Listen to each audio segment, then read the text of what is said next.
Hello everyone student, good morning. आज हम हाजिर हैं एक नए लेक्चर के साथ में। लेक्चर नंबर 7 की बात करेंगे।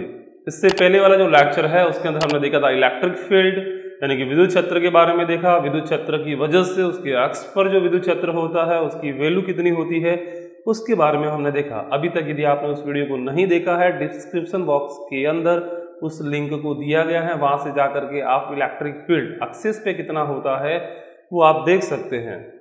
और वहां पे जाकर के जो रिजल्ट निकल के आया था बेटा, वो निकल के आया था E इज इक्वल टू कितना निकल के आया था, वो आया था 2kp अपॉन में r3।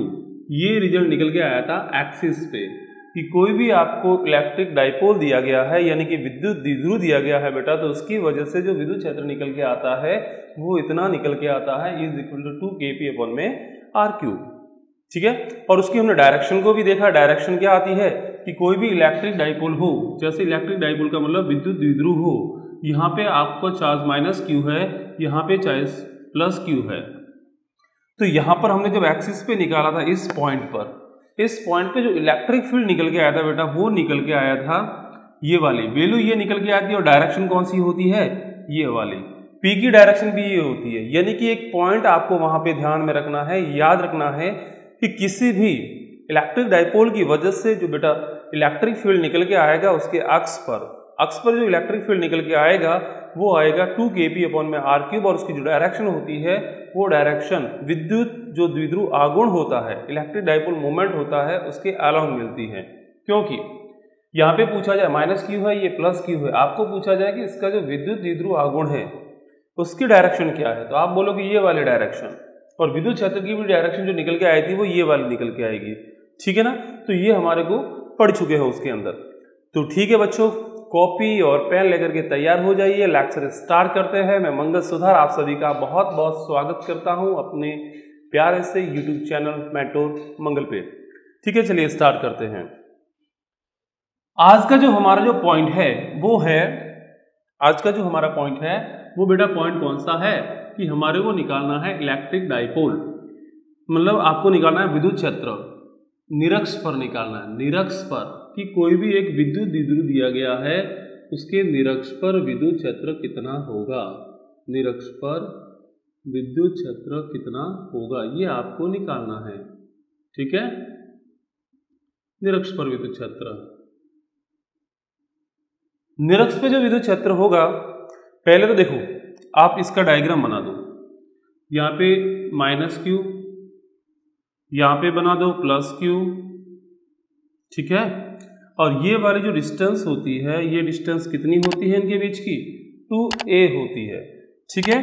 और ये वाला इसका क्या होता है, निरक्ष होता है इक्वेटोरियल पोजीशन। ये वाला पॉइंट लाइन जो होगी ये इसका सेंटर है।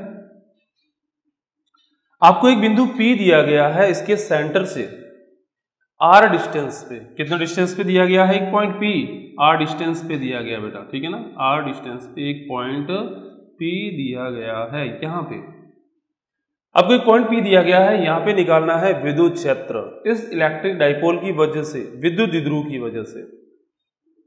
विद्युत द्विध्रुव में मैंने आपको पहले उस लेक्चर के अंदर भी बताया था, आपको यदि एग्जाम में कंफ्यूजन से बचना है तो हमेशा यहाँ पे प्लस क्यू लिखो, यहाँ पे माइनस क्यू लिखो। ठीक है ना, तो आपका जो आंसर आएगा वो सही आएगा, कंफ्यूजन नहीं होगा। आप ऐसा भी कर सकते हो, प्लस क्यू यहाँ पे और माइनस क्यू यहाँ पर भी रख सकते हो, उससे भी आंसर तो आ जाएगा, लेकिन आंसर आपका आएगा वो नेगेटिव में आएगा, उल्टा आएगा, डायरेक्शन उल्टी आएगी। ठीक है ना। तो इस कंफ्यूजन से बचने के लिए बेटा क्या करोगे आप, आपको प्लस क्यू यहाँ पे लेना है और माइनस क्यू यहाँ पे लेना है। क्लियर है। ठीक है। यहाँ पे पूछा गया है विद्युत क्षेत्र कितना होगा इस विद्युत द्विध्रुव की वजह से। तो इस विद्युत द्विध्रुव की वजह से जो विद्युत क्षेत्र यहाँ पर होगा प्लस क्यू की वजह से भी आएगा, माइनस क्यू की वजह से भी आएगा। तो सबसे पहले हम निकालेंगे प्लस क्यू की वजह से यहाँ पे विद्युत क्षेत्र। तो सबसे पहले निकालेंगे प्लस क्यू के कारण, प्लस क्यू के कारण P बिंदु पर विद्युत क्षेत्र, P बिंदु पर विद्युत क्षेत्र कितना आएगा बेटा। विद्युत क्षेत्र का फॉर्मूला होता है कि कोई भी आवेश Q दिया गया है और उसकी वजह से r दूरी पर निकालना है, तो फॉर्मूला होता है k q बटा r स्क्वायर विद्युत क्षेत्र का। ठीक है। अब यहाँ पे प्लस क्यू आवेश दिया गया है, आपको इसकी वजह से यहाँ पे निकालना है, यानी कि इस आवेश से इस पॉइंट की जो डिस्टेंस है वो ये वाली होगी। अब इस डिस्टेंस को मैं मान लेता हूं कि ये डिस्टेंस कितनी है, x है, मान लेते हैं सर, ठीक है ना। तो अपन लिखेंगे कि आवेश कितना, हम उसका परिमाण ज्ञात कर रहे हैं, ठीक है ना। तो k q अपॉन में ये डिस्टेंस यहां से यहां तक कितनी है, x स्क्वायर है। क्लियर है, ये मैंने नाम दे दिया इसको E1। क्लियर है। अब आपसे पूछा जाए कि इसकी वजह से यहां पे जो विद्युत क्षेत्र आएगा उसकी दिशा क्या होगी, उसकी डायरेक्शन क्या होगी। डायरेक्शन बेटा कैसे निकालेंगे, मैंने आपको बताया था कि किसी भी आवेश की वजह से किसी बिंदु पर विद्युत क्षेत्र निकालना है तो उस बिंदु और उस आवेश को एक लाइन बना दो, मिलाने वाली एक लाइन बना दो। जैसे मैंने ये रहा आवेश और ये रहा बिंदु, इन दोनों को मिलाने वाली एक लाइन बना दी यहाँ पे। क्लियर है। अब जो विद्युत क्षेत्र आएगा वो इसी लाइन पर आएगा, इसी लाइन पर। प्लस होगा तो बाहर की ओर आएगा, माइनस होगा तो अंदर की ओर आएगा। ये कौन सा चार्ज है, प्लस चार्ज है। तो यहाँ पे जो डायरेक्शन आएगी इसी आवेश की वजह से वो बाहर की ओर आएगी बेटा, इस दिशा में आएगी। क्लियर है, ठीक है। यहां इसकी वजह से भी यहां पर निकालेंगे, इसको मैंने नाम दे देता हूं E1 नाम दे देता हूं, है ना। फिर निकालेंगे माइनस क्यू के कारण, अपन लिखेंगे माइनस क्यू आवेश के कारण, माइनस क्यू आवेश के कारण विद्युत क्षेत्र, माइनस क्यू आवेश के कारण विद्युत क्षेत्र। ठीक है, लिखेंगे, नाम दे देते हैं E2 इज इक्वल टू, हमारे को इसका परिमाण लिखना है। क्लियर है, तो इसकी वजह से यहां पे निकालना है, तो फॉर्मूला वही KQ, आवेश कितना है, ये भी Q है। अब कोई बोलेगा कि सर ये तो माइनस Q है। अरे हम माइनस Q और प्लस Q तो क्या बताते हैं, उसकी डायरेक्शन को शो करते हैं, हमारे को केवल मैग्नीट्यूड लिखना है।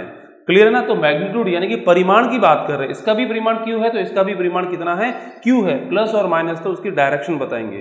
क्लियर है, तो हमारे को यहाँ पर तो केवल परिमाण चाहिए, तो हम क्या लिखेंगे, इसका परिमाण लिखेंगे, और इसका परिमाण कितना है, Q है, तो लिखेंगे KQ अपॉन में ये वाले डिस्टेंस, क्योंकि इसकी वजह से यहां पे निकालना है, तो ये डिस्टेंस यदि x है तो ये वाली डिस्टेंस भी कितनी होगी, x ही होगी।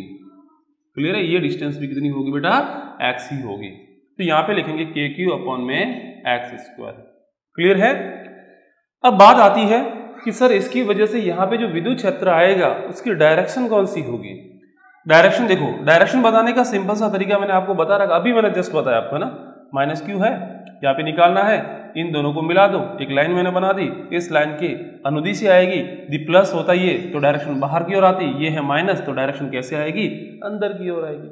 क्लियर है ना, तो यहाँ पे लिखेंगे अंदर की ओर डायरेक्शन ऐसे आएगी। ये हो गया हमारे पास में E2।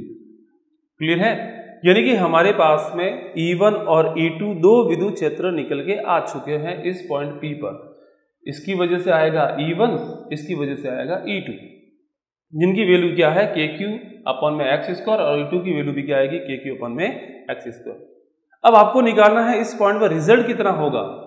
क्लियर है, इस पॉइंट पर आपको निकालना है बेटा रिजल्ट कितना होगा। तो रिजल्ट निकालने के लिए हम क्या करेंगे, इन दोनों का परिणाम निकालेंगे। क्लियर है, परिणाम कैसे निकाला जाता है, एक तरीका तो आपके पास में फॉर्मूला होता है कि दो वेक्टर है अपने पास में, दोनों के बीच में एंगल कितना है, कोई भी एंगल थीटा होता है, तो फॉर्मूला होता है बेटा R is equal to under root P square plus Q square plus 2PQ cos theta. वहां से भी आप आंसर निकाल सकते हो। नहीं तो एक और भी तरीका है बेटा इसको सॉल्व करने का, क्या, घटक करके। आप ऐसा कीजिए, इसके घटक कीजिए E1 के मैं घटक करूंगा, एक घटक आएगा इधर और एक घटक आएगा ऊपर की ओर। मैं मान लेता हूं कि ये एंगल थीटा है, देख बेटा इधर देख, ये एंगल कितना है, थीटा है, तो ये एंगल भी कितना होगा, ये वाला एंगल थीटा है, तो ये वाला एंगल भी कितना होगा, थीटा होगा। क्लियर है, तो ये वाला देखिए इसके साथ में एंगल बन रहा है, जिसके साथ में, जिस घटक के साथ में एंगल बनता है वो कॉस घटक होता है, और उसके अपोजिट जो दूसरा वाला उसका जो परपेंडिकुलर होता है वो साइन घटक होता है। क्लियर है, तो कॉस देखो थीटा इसके साथ में बन रहा है, इस घटक के साथ में, तो ये आ जाएगा E1 cos थीटा, और ये कौन सा आ जाएगा, E1 sin थीटा। ऐसा का ऐसा मैं क्या करूंगा, E2 के भी दो घटक करूंगा। E2 का एक घटक आएगा इधर और E2 का एक घटक आएगा नीचे की ओर। क्लियर है बेटा, तो देखो अब ये एंगल थीटा है, ठीक है, तो ये एंगल भी बेटा कितना बनेगा, थीटा बनेगा। अरे दोनों देखो ना समरूप त्रिभुज है, सर्वांग सम है। देखिए ये वाली दोनों में उभयनिष्ठ है, इस वाले त्रिभुज में भुजा काम आ रही है, इसमें भी काम में आ रही है। ये वाली ए डिस्टेंस है तो ये डिस्टेंस भी कितनी होती है, ए होती है। क्लियर है ना, ये एंगल 90 है तो ये वाला एंगल भी 90 है, यानी कि दोनों कैसे हैं, सर्वांग सम है। और सर्वांग सम जो त्रिभुज होते हैं उनके अंदर सभी जो कोण होंगे वो भी बराबर होंगे और सभी जो भुजा है वो भी क्या होगी, बराबर होगी। क्लियर है, तो ये वाला एंगल थीटा है तो ये वाला एंगल भी क्या होगा, थीटा होगा। अब ये एंगल थीटा है तो ये एंगल भी थीटा होगा। देखो z बन रहा है ना, एकांतर कोण, ये थीटा होता है तो ये भी थीटा बनेगा।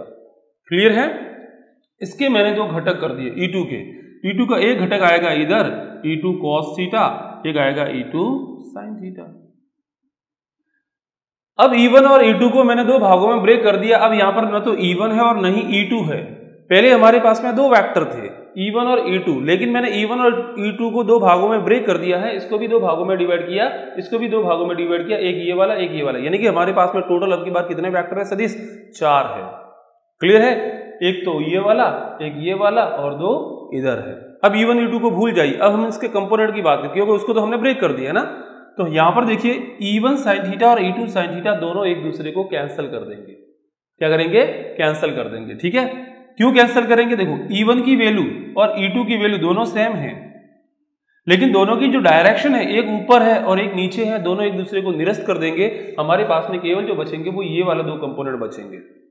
E1 cos थीटा और E2 cos थीटा दोनों दिशा में समान होने की वजह से दोनों जुड़ जाते हैं, यानी कि अपन लिख सकते हैं E1 cos थीटा तथा E2 cos थीटा परस्पर जुड़ते हैं और तथा E1 sin थीटा तथा E2 sin थीटा निरस्त कर देते हैं, एक दूसरे को क्या कर देंगे बेटा, निरस्त कर देंगे। क्लियर है, तो हम क्या करेंगे, नेट जो निकल के आएगा ई नेट, वो क्या निकल के आएगा बेटा, ई नेट निकल के आएगा, वो आएगा E1 cos theta plus E2 cos theta. Clear है, E1 की वैल्यू रखो, E2 की वैल्यू रखो, आंसर आ जाएगा। यहाँ पे देखो E1 और E2 क्या है, दोनों बराबर है, दोनों बराबर होंगे, यानी कि E2 की जगह आप क्या लिख सकते हो, E1 लिख सकते हो, यानी कि ये भी E1 cos थीटा, ये भी E1 cos थीटा, टोटल कितना हो गया 2E1 cos थीटा। क्लियर है, तो हमारे पास में ई नेट जो निकल के आएगा निरक्ष पर वो कितना निकल के आ जाएगा, 2E1 cos थीटा निकल के आ जाएगा। अब E1 की वैल्यू रखो, थीटा की वैल्यू रखो और आंसर निकालो। क्लियर है, तो ठीक है। अब हम क्या करते हैं, ई नेट निकालते हैं। बेटा रब कर देता हूं, आप फटाफट से लिख देना पोज करके कॉपी के अंदर, और कॉपी के अंदर बेटा साथ साथ में लिखते जाना, क्योंकि जो हैंड रिटन नोट्स होते हैं उससे बढ़िया कोई नोट्स नहीं है।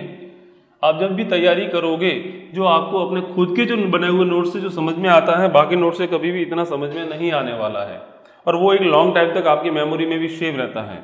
ठीक है, ठीक है। हमारे पास में क्या आया था, ई नेट इज इक्वल टू क्या निकल के आया था, 2E1 cos थीटा। अब E1 की वैल्यू क्या थी बेटा, वहां से देख लो आप, KQ अपॉन में x square into cos theta. अब हमारे को निकालना है cos थीटा। cos थीटा कैसे निकालेंगे, एक ट्राइंगल में बना लेता हूं, इसको मैंने नाम दे दिया A, इसको मैंने नाम दे दिया B, और ये पॉइंट B है। ट्राइंगल देखना आप, मतलब त्रिभुज देखना आप, AOP से, AOP से क्या लिख सकते हो, cos theta is equal to, cos theta का फॉर्मूला क्या होता है बेटा, ठीक है ना, cos थीटा का फॉर्मूला क्या होता है, ये तो सभी को पता होना चाहिए ना, ये तो गली गली में अच्छा कर रहा है, बहुत सिंपल फॉर्मूला होता है cos थीटा, 10वीं से पढ़ते आ रहे हो, ठीक है ना। क्या फॉर्मूला होगा, आधार बटा कर्ण। ये रहा हमारे पास में त्रिभुज, इसका आधार कितना होगा, ये वाला इसका आधार होगा, ठीक है, और ये वाला क्या हो जाएगा, इसका कर्ण हो जाएगा, यानी कि आधार कितना है A और कर्ण कितना है x।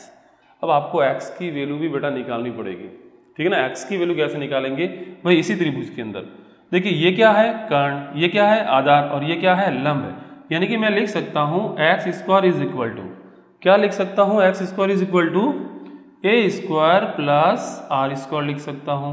तो यहाँ से मेरे पास में एक्स स्क्वायर की वैल्यू निकल के आ जाएगी। और एक मेरे पास में यदि एक्स चाहिए तो एक्स क्या निकल के आ जाएगा, ए स्क्वायर प्लस आर स्क्वायर की पावर 1/2। अरे भाई स्क्वायर को इधर भेजोगे तो यहाँ पे क्या आ जाएगा, पावर 1/2। आप अंडर रूट करके भी लिख सकते हो, दोनों तरीके सही है ना। तो ये हमारे पास में एक्स की वैल्यू निकल के आ गई। अब आपको एक्स की वैल्यू यहाँ पे रखोगे तो आ जाएगा हमारे पास में cos theta is equal to A upon में A square plus R square की पावर 1/2। क्लियर है? ठीक है। अब देखो बेटा, यहाँ पे एक्स स्क्वायर की वैल्यू रखो, कॉस थीटा, एक्स स्क्वायर की वैल्यू हमारे पास में आ चुकी है। क्लियर है? हमारे पास में कॉस थीटा की वैल्यू भी आ चुकी है, दोनों की वैल्यू यहाँ पे रखो। तो ई नेट जो निकल के आएगा बेटा वो निकल के आएगा 2kq अपॉन में एक्स स्क्वायर कितना है, ए स्क्वायर प्लस आर स्क्वायर। और कॉस थीटा कितना है हमारे पास में, ये रहा, इसे लिखेंगे ए अपॉन में ए स्क्वायर आर स्क्वायर की पावर 1/2। इसको सॉल्व करते हैं तो जो आंसर निकल के आएगा वो आंसर निकल के आएगा 2kq a अपॉन में, देखिए यहाँ पर ए स्क्वायर प्लस आर स्क्वायर है, यहाँ पर भी ए स्क्वायर प्लस आर स्क्वायर है, दोनों का बेस, दोनों का आधार क्या है, दोनों का आधार समान है। आधार समान होने की वजह से इनके ऊपर की जो घातें हैं, यहाँ पर घात कितनी है बेटा 1, यहाँ पर घात कितनी है 1/2, घातें क्या हो जाएगी, जुड़ जाएगी, यानी कि ए स्क्वायर प्लस आर स्क्वायर की पावर कितना हो जाएगा 3/2 हो जाएगा। क्लियर है? अब देखो यहाँ पर एक चीज ध्यान देने वाली है कि हमने एक विद्युत द्विध्रुव आघूर्ण का फॉर्मूला भी पढ़ा था। विद्युत द्विध्रुव आघूर्ण का जो फॉर्मूला होता है बेटा वो होता है P = 2AQ।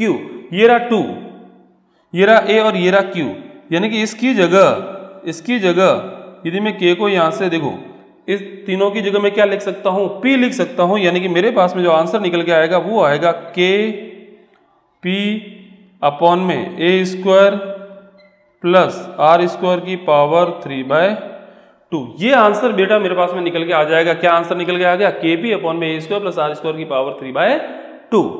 आगे इसको सॉल्व करते हैं। आपको रिजल्ट ये याद रखना है ना, एग्जाम में याद होना चाहिए। रब कर दो बेटा, इसे लिख दिया कॉपी में, ठीक है।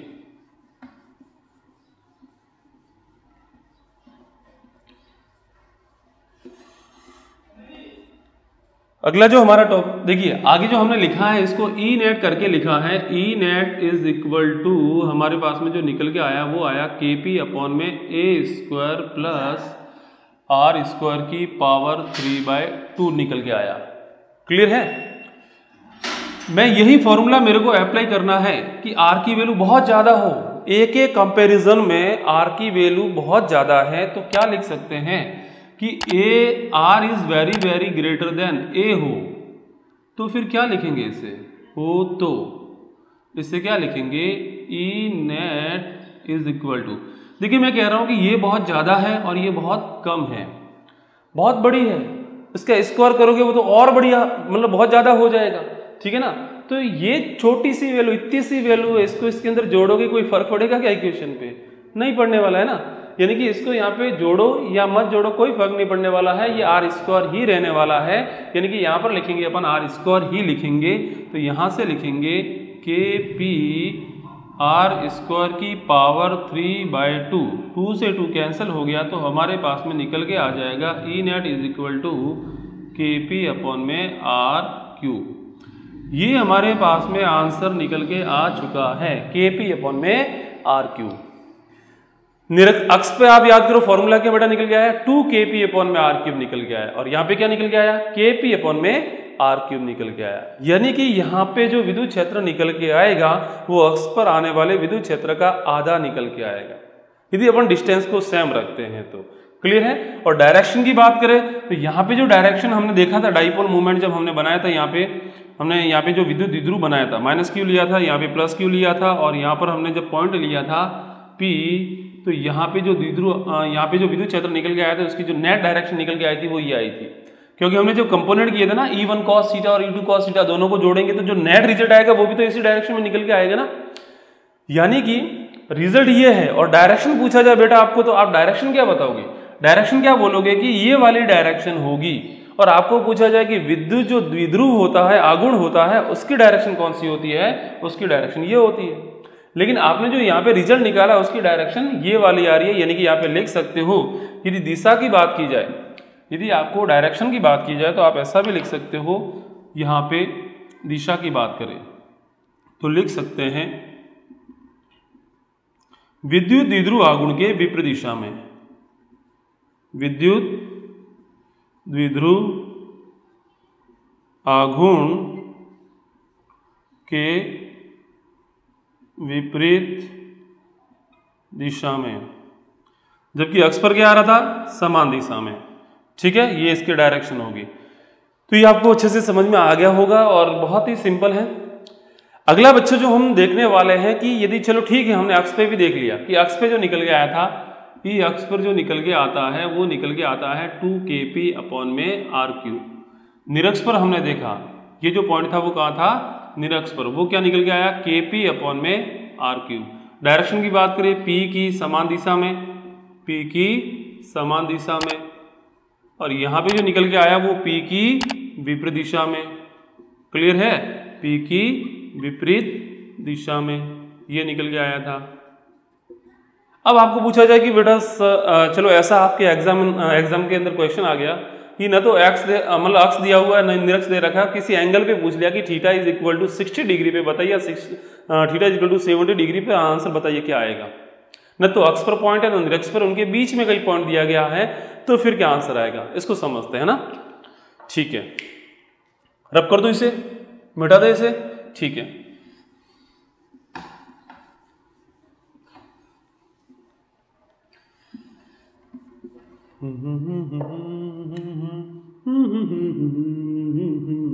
चलिए देखते हैं अगला, वो है अपना किसी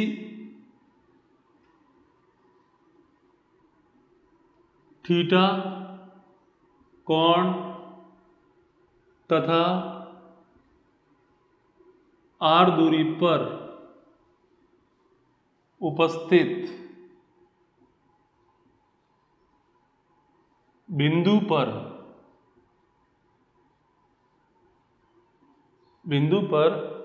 विद्युत क्षेत्र।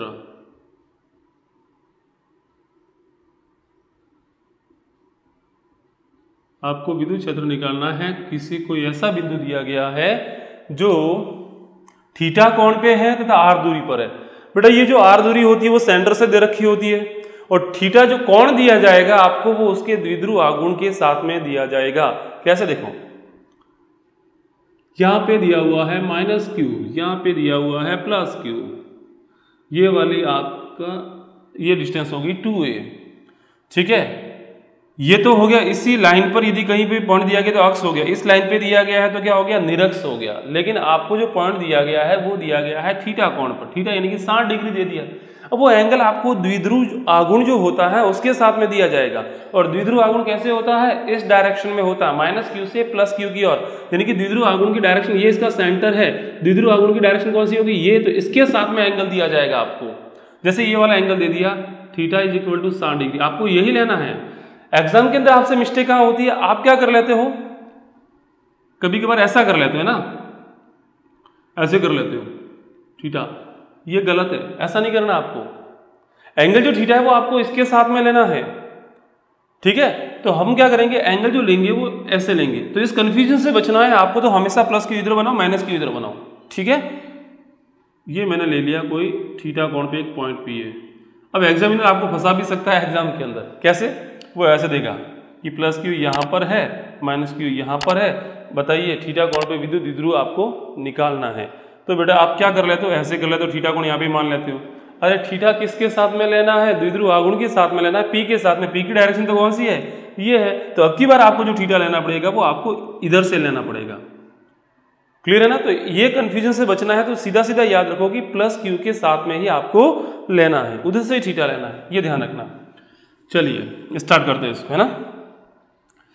यहाँ पे दिया हुआ है -q, यहाँ पे दिया हुआ है +q। ठीक है, ये वाले आपको डिस्टेंस दे रखी है 2a।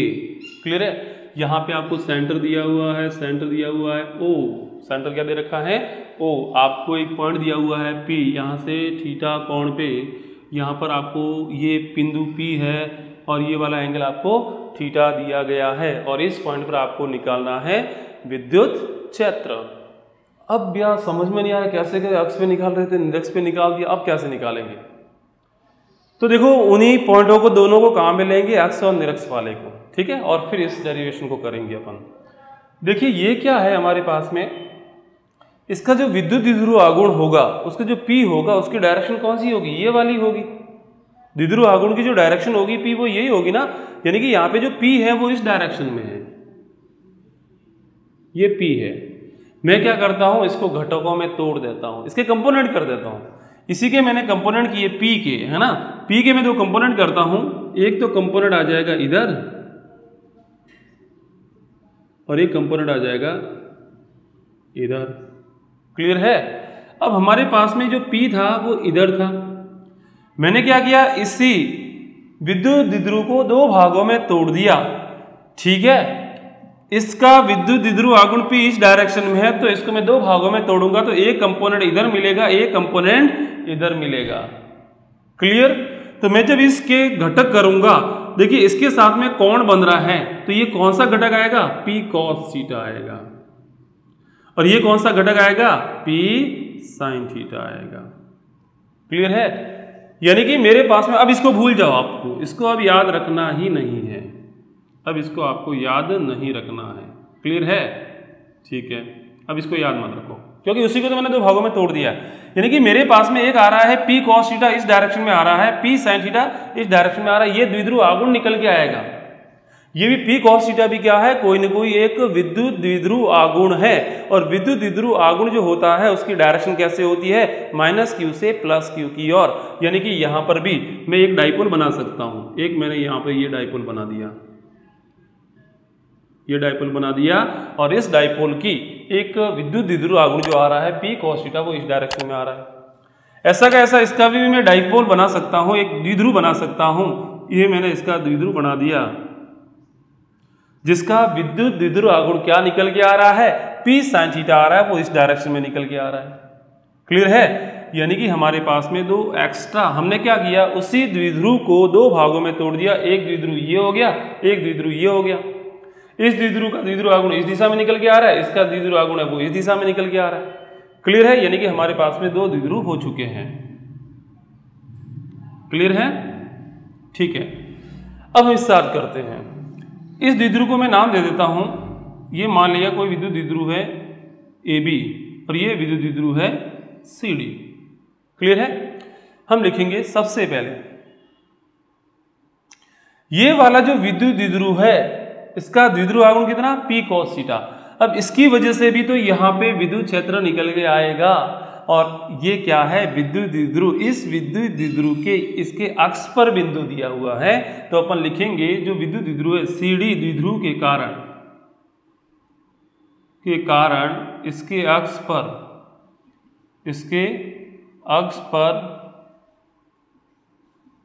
पर उपस्थित बिंदु P पर विद्युत क्षेत्र। अरे इसके लिए तो ये क्या है? अक्ष पर ही तो है, और हमें पता है कि यदि कोई द्विध्रुव दिया गया है और उस द्विध्रुव के अक्ष पर कोई बिंदु होता है तो उसका आंसर होता है 2kP/r³। क्लियर है? तो इसी को अपन यहाँ पे काम में लेंगे, लिखेंगे।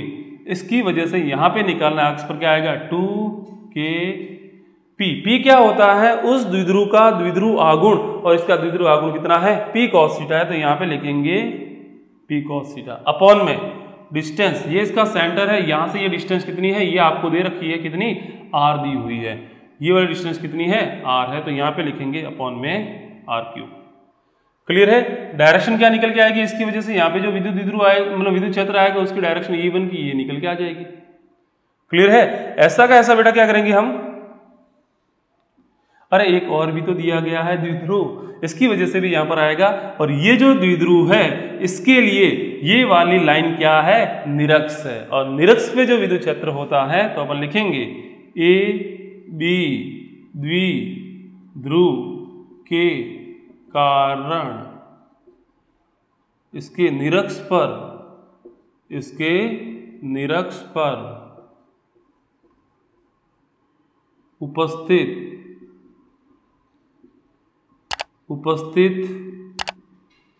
बिंदु P पर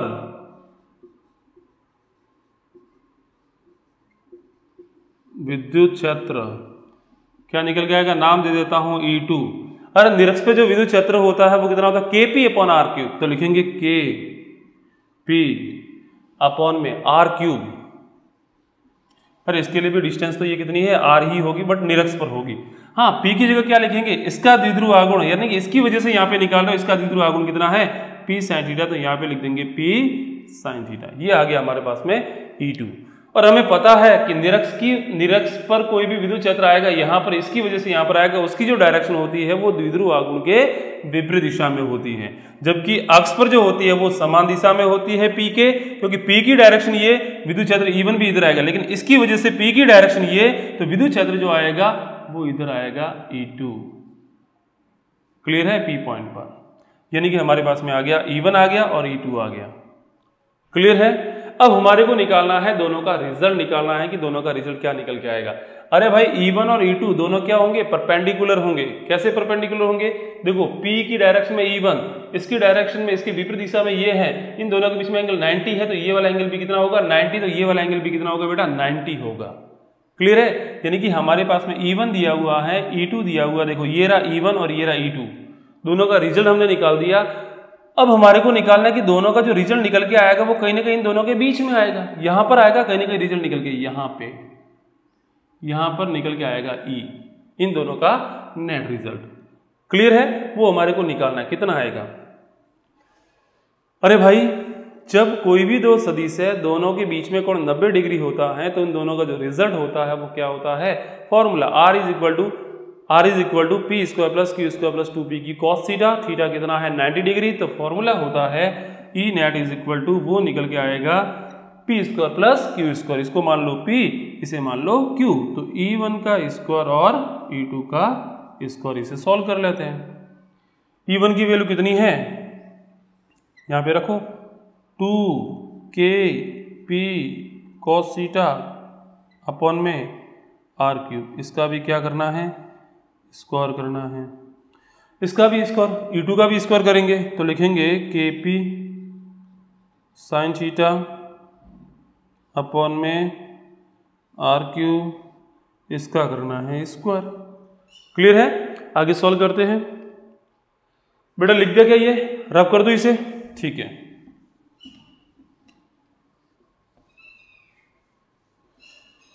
देखिए KP यहां पर भी है, यहां पर भी है, आर क्यूब यहां पर भी है, यहां पर भी है, इसको हम बाहर ले लेते हैं, ठीक है।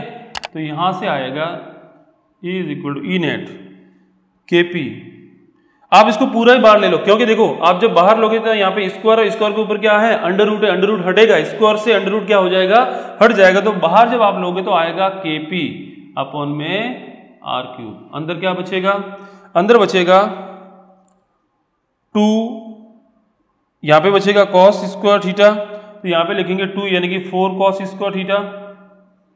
अरे भाई इसका स्क्वायर करोगे 4 आएगा, इसका स्क्वायर करोगे तो cos स्क्वायर थीटा आ जाएगा ना, ये तो बाहर हो गया, ये भी बाहर हो गया, ये भी बाहर हो गया, ये भी बाहर हो गया, यहाँ पे क्या आएगा sin स्क्वायर थीटा, ये आंसर निकल के आ जाएगा, ठीक है। तो E is equal to KP upon में आर क्यूब, हाँ इसको ऐसा मैं ब्रेक कर सकता हूं, 4 cos स्क्वायर थीटा है ना, इसको लिखा जा सकता है 3 cos square theta plus cos square theta, इसे लिखा जा सकता है 3 cos square theta plus cos square theta. अरे वापस से 4 cos स्क्वायर थीटा बनेगा ना, और फिर पीछे क्या हुआ है sin स्क्वायर थीटा, और ये कितना बन जाएगा, 1 बन जाएगा, आखा बनेगा ना, अखा, क्या बनेगा बेटा, अखा। तो यहां से हम लिख सकते हैं इसको 3 cos स्क्वायर थीटा प्लस 1, और यही किसी थीटा कोण पे कोई बिंदु दिया गया है, उसकी वजह से विद्युत क्षेत्र होता है। क्लियर है, कितना आएगा KP अपॉन में are cube under root 3 cos square theta plus 1 आ जाएगा। ये एक ऐसा फॉर्मूला है जो आपका किसी भी कोण पर अप्लाई हो जाएगा, चाहे पॉइंट अक्ष पर दे रखा है, निरक्ष पे दे रखा है, थीटा इक्वल टू 30 पे हो, 60 पे हो, 70 पे हो, 80 पे हो, किसी भी पॉइंट पर यदि आपको दिया गया किसी भी कोण पर, तो सभी के लिए फॉर्मूला अप्लाई होगा। जैसे कैसे चेक करते हैं, जैसे अक्ष की बात करते हैं, जैसे अपन बात करते हैं अक्ष पर। अरे भाई कोई बिंदु अक्ष पर दिया गया होगा तो थीटा क्या होगा? मैं कह रहा हूं कि ये हमारे पास में द्विध्रुव था, ऐसे ये -q था और ये वाला क्या था +q, और आपको एंगल थीटा ये था। मैं कह रहा हूं कि पॉइंट यहां पे दिया गया तो थीटा कितना बन जाएगा? ये पॉइंट यहां से यहां पर आएगा, थीटा कितना बनेगा? 0 डिग्री। थीटा रखो इसमें 0, cos 0 कितना हो गया 1, ये कितना हो गया 3, 3 और 1 कितना हो गया 4, 4 का अंडर कितना हो गया 2, यहाँ पे 2 बाहर आ जाएगा, 2 kp/r³ आया कि नहीं आया? यानी कि अक्ष पर थीटा कितना होगा 0 डिग्री। तो चेक करोगे तो आंसर क्या आ जाएगा 2 kp/r³। ऐसे कैसी बात करें अपन निरक्ष पर? निरक्ष पे क्या होगा? यही पॉइंट यदि यहां पर होता, इस पॉइंट पर होता तो थीटा कितना बनता? ये पॉइंट इधर आता, ये वाला पॉइंट, तो थीटा कितना बनता 90 डिग्री, और थीटा इक्वल टू 90 डिग्री रखोगे तो पूरी वैल्यू 0 बनेगी और यहाँ पर 1 बचेगा। 1 का इससे मल्टीप्लाई करेंगे तो कितना आएगा? निरक्ष पर जब बात कर रहे हैं,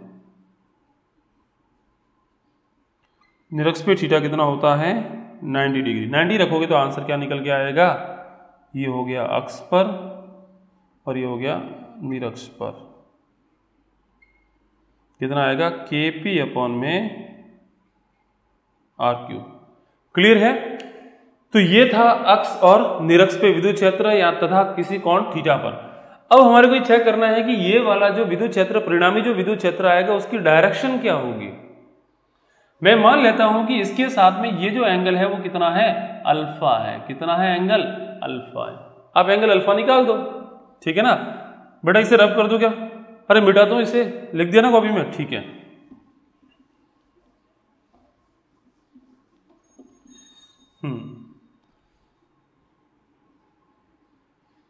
हाँ भाई, हमारे को अल्फा निकालना है तो हमारे पास में फॉर्मूला बनाएंगे अपन tan alpha. tan alpha is equal to क्या होता है?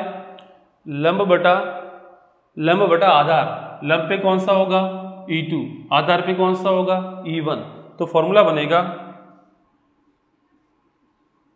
E2/E1, ठीक है। E2 की वैल्यू कितनी बेटा? E2 की वैल्यू हमने पहले निकाल चुके हैं।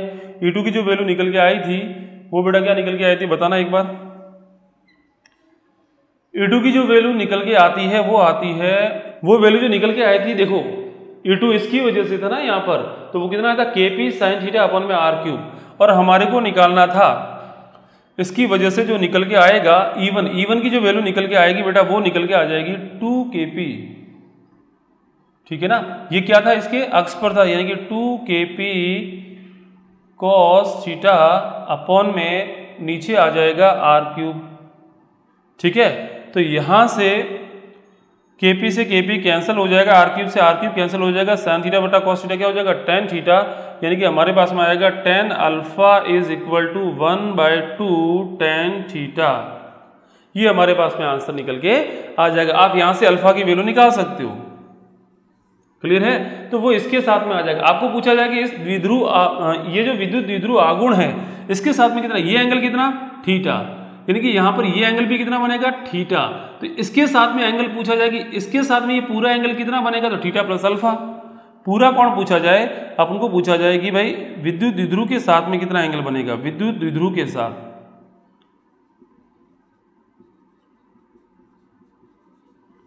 तो वो आएगा कुल एंगल जो आएगा वो आएगा थीटा प्लस अल्फा। अब आपको अल्फा निकालना आना चाहिए, ये वाला फॉर्मूला आपको पता होना चाहिए कि 1/2 tan θ होता है, क्योंकि थीटा तो आपको पहले से गिवन होगा। थीटा यहाँ पे रख देना, उसके अंदर अल्फा को जोड़ देना, क्लियर ना। इस तरीके से यहाँ पे जो डायरेक्शन है वो निकल के आ जाती है, किसकी, इन दोनों का जो परिणामी विद्युत क्षेत्र होगा E उसकी आ जाएगी, क्लियर है, ठीक है। मिटा दें। तो बच्चों ये था विद्युत द्विध्रुव के कारण निरक्ष पे क्या आएगा विद्युत क्षेत्र, वो देखा हमने। किसी कोण थीटा पर क्या होगा विद्युत क्षेत्र, उसको हमने देखा। तो बच्चों आज के लिए इतना ही, फिर मिलते हैं कल की नेक्स्ट वीडियो के अंदर।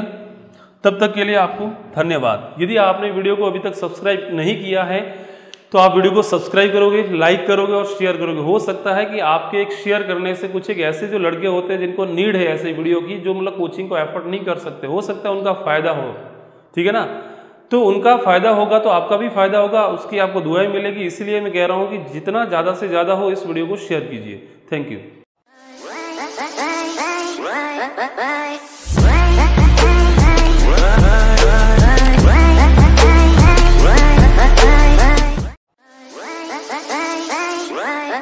बाय।